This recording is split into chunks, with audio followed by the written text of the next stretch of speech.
Welcome to the GMJ podcast, the official podcast of the Georgian Medical Journal. In this series, we present structured discussions of peer-reviewed contributions published in GMJ, examining their implications for clinical practice, medical education, and health policy.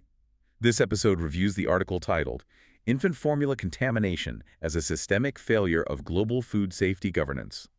Lessons from the 2025-2026 cereulide outbreak. Thank you. It's really great to be here to discuss this. Yeah, so as we get into this deep dive today, we're looking at something that, well, most of us just assume is the absolute safest, most heavily monitored product on our grocery store shelves. Right, infant formula. Exactly, infant formula.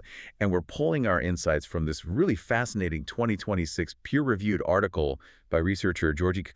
Yeah, the one published in the Georgian Medical Journal. Right, and to really understand why this research is just so critical, I want you, the listener, to start off by imagining the most heavily fortified vault in the entire global food system. Like a literal bank vault. Yeah, exactly. Picture reinforced steel walls, biometric locks, motion sensors, laser grids, all of it. That vault, metaphorically speaking, is infant formula. It's the gold standard of food safety. Or, well, it's supposed to be. Right. It is designed to be the sole source of nutrition for literally the most vulnerable population we have, infants. So we naturally just assume the regulations protecting it are impenetrable. Makes sense that we'd think that. But our mission today in this deep dive is to unpack this really terrifying paradox. Why does the structural blueprint of this heavily fortified vault actually leave the back door completely wide open? Yeah, and I mean, it is a phenomenal piece of research because it really challenges our basic assumptions about how safety even works. Right. We tend to think that, if a product is highly regulated, it is inherently safe. But the central thesis Kankadze brings up is that our current food safety laws are basically running on a 20th century model of geography. Huh. What do you mean by that? Well, meanwhile, our food is being produced in a 21st century model of borderless globalization.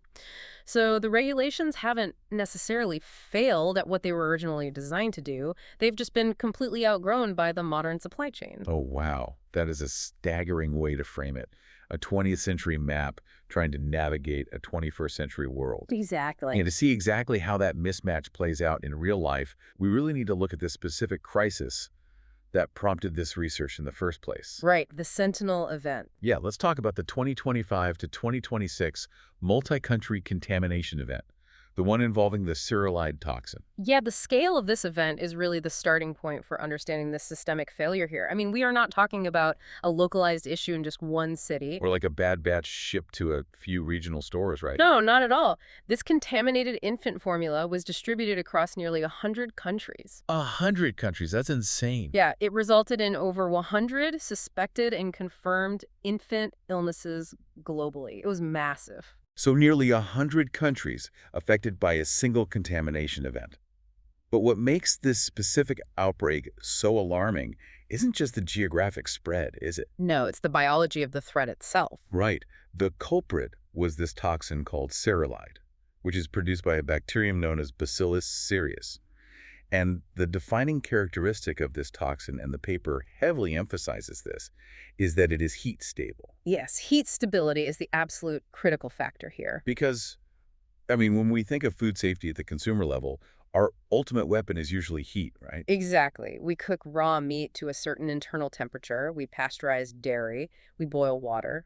Right. And the standard safety advice given to parents worldwide, like by pediatricians and global health organizations, is to use boiling or very hot water to prepare infant formula. Which is standard practice. Yeah, the underlying logic is that the heat will just kill off any stray bacteria lurking in the powder. So if I'm a parent and I'm using boiling water, why am I still putting my infant at risk if this specific toxin is present? Okay, so think of the Bacillus cereus bacteria as a microscopic factory. Okay, a factory. Right. If you boil water and pour it over the bacteria, you absolutely destroy the factory. The living organism dies. Makes sense. The problem is, while that factory was operational inside the formula powder maybe weeks or even months before it ever reached your kitchen, it was manufacturing a chemical byproduct. Ah, the cereulide toxin. Exactly. That byproduct is the cereulide toxin. And boiling water destroys living things, but it does not destroy chemicals. Oh, man. So it's kind of like trying to unbake a cake by turning up the heat in your oven. That is a perfect way to visualize it, yeah. Like the chemical reaction has already happened, the structure is totally set, And adding more heat doesn't revert it back to raw ingredients. You can kill the bacteria, sure, but the toxic chemical it left behind remains completely intact right there in the baby's bottle. Wow. So the parent is executing a safety measure that has absolutely no power against the specific danger in front of them. If you're listening to this and wondering how a toxin just survives boiling water, well, that is the terrifying reality. It renders our main line of household defense entirely useless. Which is precisely why Kakadze identifies the 2025-2026 outbreak as a sentinel event. What does that mean exactly in this context? Yeah. Sentinel event. In public health, a sentinel event isn't just a tragedy, it is an alarm bell. It indicates that your underlying safety nets and your standard preparation practices are fundamentally outmatched by emerging risks. So it's proving that relying on the end user, like the parent boiling the water, is no longer a viable failsafe. Exactly. The hazard absolutely must be eliminated long before the product ever goes into a cardboard box. Okay, so if recalls and factory shutdowns aren't working, what actually happens between a farm and a baby's bottle that allows this toxin to slip through? It's a complex chain. Right. Because it's so tempting to look at the cereulide outbreak and just write it off as a freak accident, like a rare biological anomaly. But the paper forces us to look at the historical timeline. Yeah, and when you do that, you realize this isn't an anomaly at all. Not even close. The conceptual background provided in the research is pretty damning. It shows that infant formula contamination is actually a highly predictable outcome of our current system. Predictable. Yeah, the paper points to several major historical precedents to prove that the global supply chain has been vulnerable for decades now. Let's actually walk through those precedents because they really illustrate how multifaceted this vulnerability is. The paper first highlights the 2008 melamine contamination in China. Right, that was a huge one. Yeah, melamine is an industrial chemical used in plastics. And it was intentionally added to diluted milk by suppliers to artificially inflate the protein readings during testing. It was a massive, tragic adulteration scandal, a deliberate act. Exactly.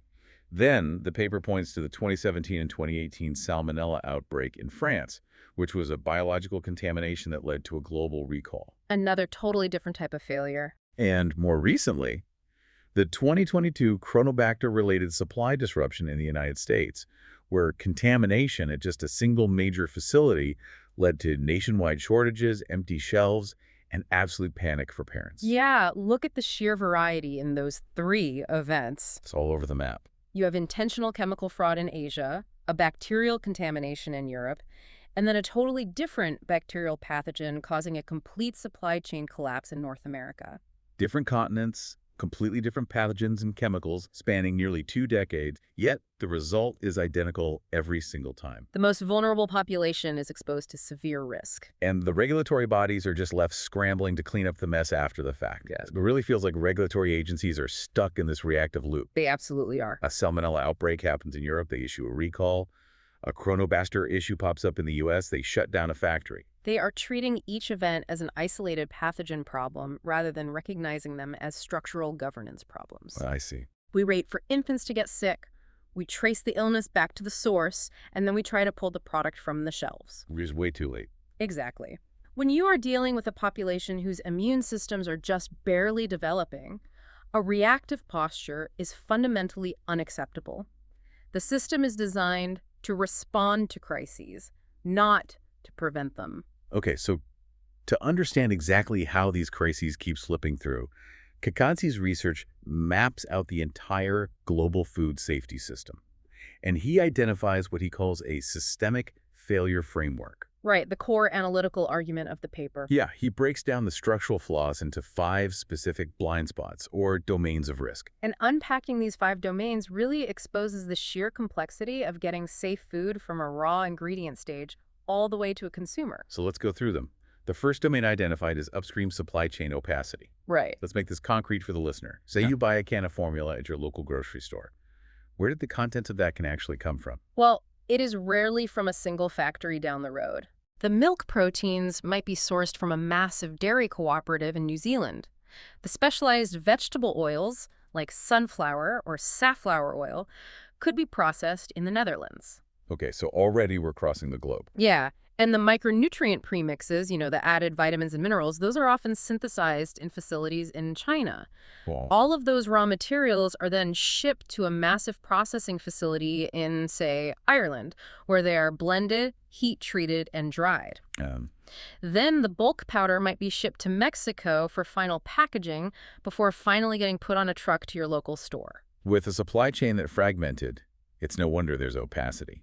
If a raw ingredient provider in one country has a minor contamination issue, it is incredibly difficult for the final manufacturer in another country, let alone a government regulator, to see that far up the chain. Which leads directly into the second domain, fragmented and nationally bounded recall systems. Right, the structural consideration here. Yeah, we established earlier that we are dealing with a 21st century borderless supply chain.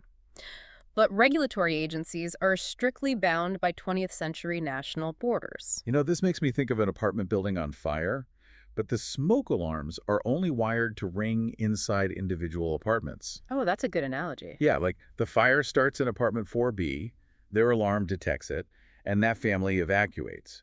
But the alarms in the rest of the building stay completely silent because the wiring doesn't connect across the walls. That analogy perfectly captures the danger here. I mean, the Food and Drug Administration, or FDA, operates within the United States. Right. The European Food Safety Authority, the EFSA, operates within Europe. They have completely different testing standards, different reporting thresholds, and different bureaucratic processes. So they don't talk to each other automatically. Right. So an anomaly is detected in one country, and they issue a local recall. But the communication to the other 90 countries where that exact same batch of formula was shipped Can be agonizingly slow. slow and uncoordinated, exactly. And that delay is the third domain of risk, right? Delayed risk detection and communication. Because while international bureaucrats are translating documents and navigating diplomatic channels to share safety data, commerce doesn't stop. No, it doesn't. Pathogens multiply exponentially, and global shipping moves at the speed of modern logistics, while regulatory communication moves at the speed of government bureaucracy. That's a terrifying gap. It is.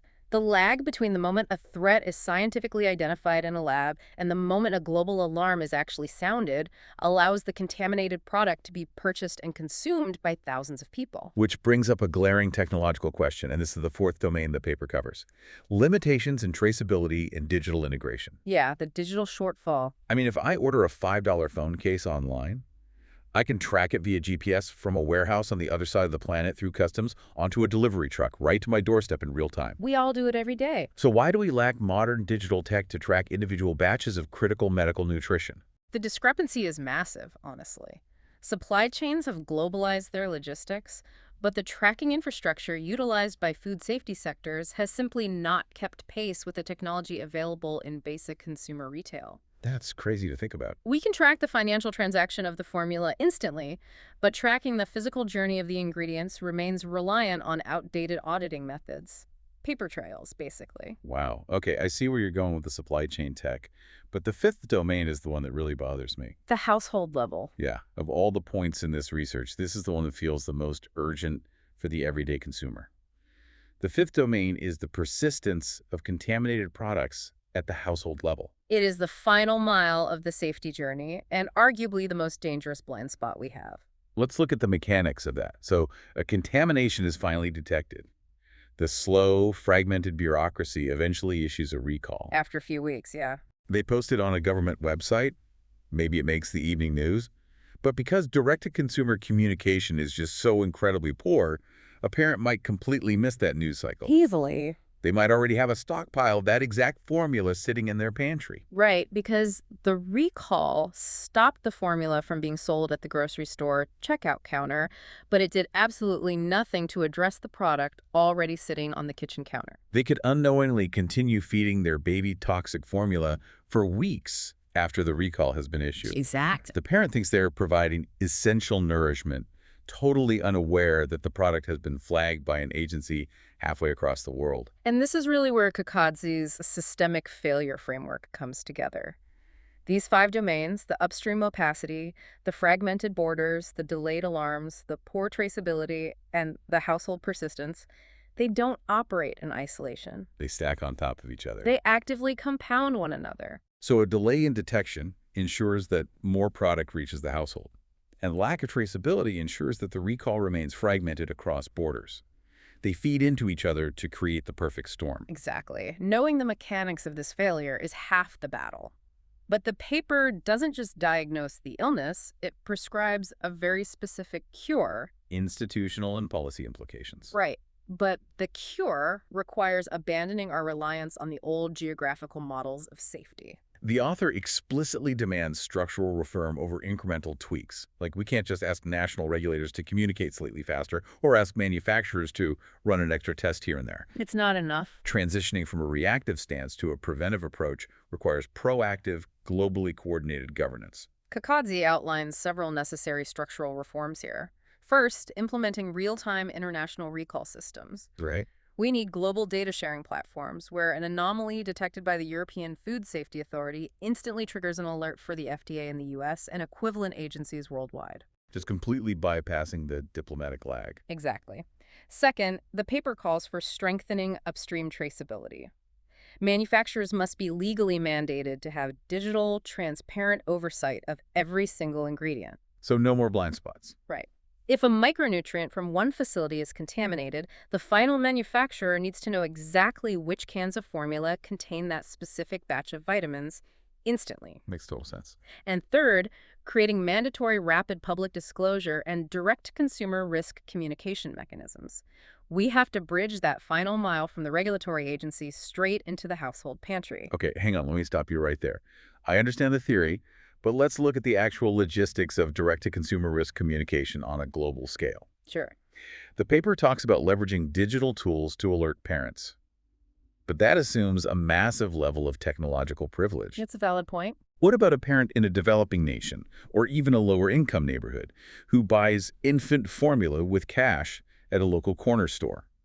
A digital QR code or a loyalty app system leaves them completely exposed. Doesn't relying on digital infrastructure just create a safety net only for the wealthy? That is a crucial system-level reflection to address, and it really highlights the complexity of global implementation.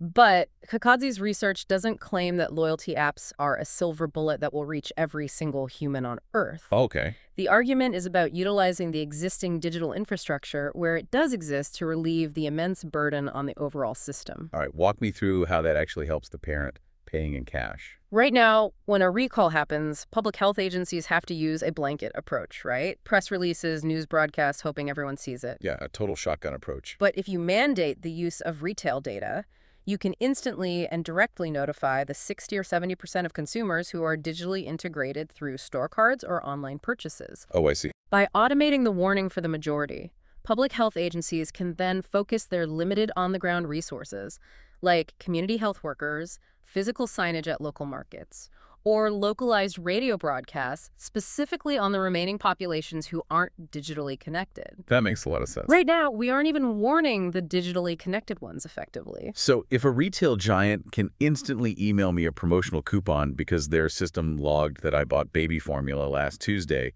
that exact same data infrastructure should be legally required to email me a recall alert for that specific batch. Yes. You use the digital tools to clear the bulk of the danger, freeing up resources to protect the margins. Precisely. The capability to reach the consumer directly is already deeply embedded in our global retail infrastructure.